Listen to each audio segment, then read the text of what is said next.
বন্দে পুরুষোত্তমম। পরম প্রেমময় শ্রী শ্রী ঠাকুর অনুকূলচন্দ্রের চরণে আমার শতকোটি প্রণাম। পরম পূজনীয়া বড়মার চরণে আমার শতকোটি প্রণাম। পরম পূজ্যপাদ শ্রী শ্রী বরদার চরণে আমার শতকোটি প্রণাম। বর্তমান আচার্যদেব শ্রী শ্রী দাদার চরণে আমার শতকোটি প্রণাম।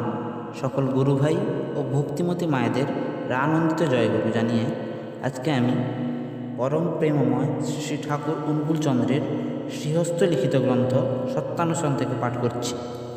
যাকে তুমি চালক রূপে মনোনীত করে নিয়েছ, তার কাছে তোমার হৃদয়ের কোনো কথা গোপন রেখো না।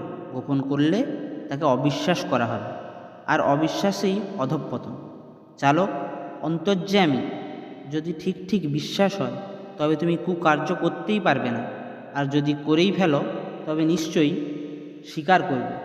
আর গোপন করতে ইচ্ছা হলেই যেন তোমার হৃদয়ে দুর্বলতা এসেছে এবং অবিশ্বাস তোমাকে আক্রমণ করেছে।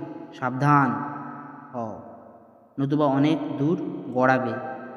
তুমি যদি গোপন করো, তোমার সৎ চালকও গা ঢাকা দেবেন। আর তুমি তোমার হৃদয়ের ভাব ব্যক্ত করো, উন্মুক্ত হও, তিনিও তোমার সম্মুখে উন্মুক্ত হবেন, ইহা নিশ্চয়ই।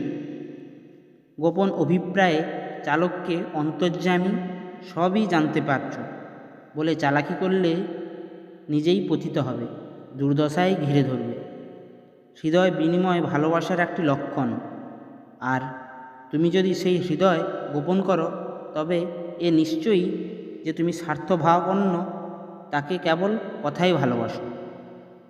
কামে গোপন আছো, কিন্তু ভালোবাসাই তো উভয়ের ভিতর কিছুই গোপন থাকতে পারে না।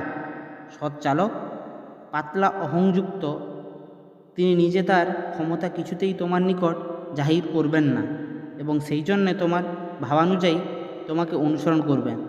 আর এই সৎ চালকের স্বভাব। যদি সৎ চালক অবলম্বন করে থাকো, যাই করো, ভয় নাই, মরবে না, কিন্তু কষ্টের জন্য রাজি থেকো।